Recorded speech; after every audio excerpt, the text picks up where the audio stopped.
I think it's probably an international consensus that whenever you can resolve international conflict through diplomatic efforts instead of using military force, you want to do that. I think that's a given. And the world has proven capable of doing this in many, many instances throughout history, especially modern history. But the real question that we have to ask ourselves with regard to the dilemma between diplomatic efforts and a military action is this.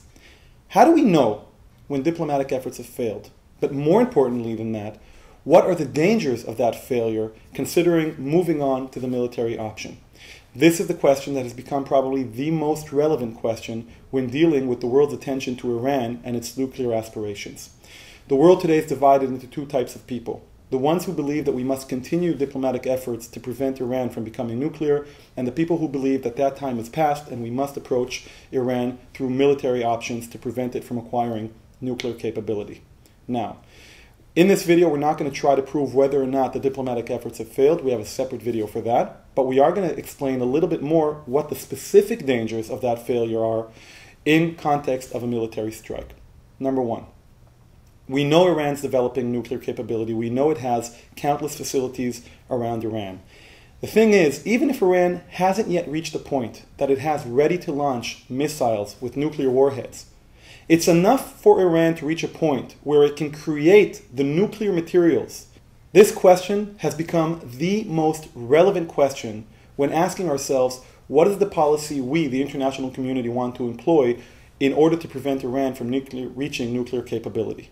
Now, all I want to do in this video is show you the meaning of waiting too long. We have to understand what the outcomes are to every option in order to decide which option is the one we want.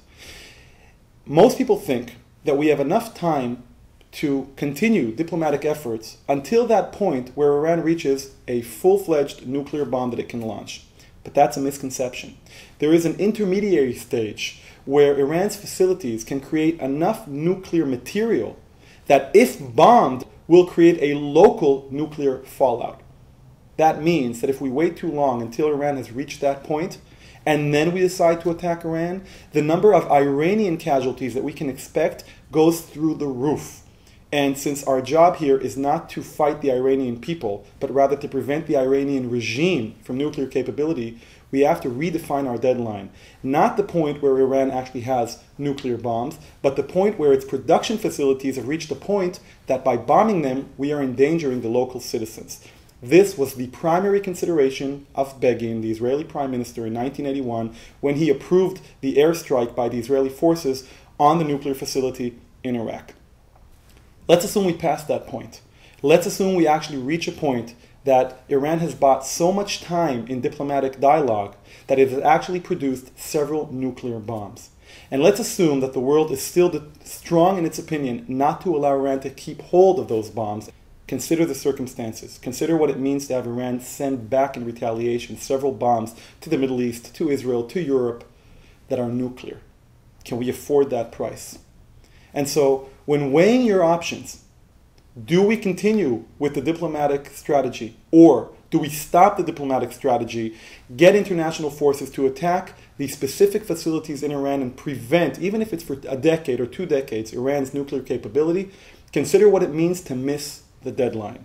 You may be willing to pay that price, but at least our job is to make sure you know what that price is.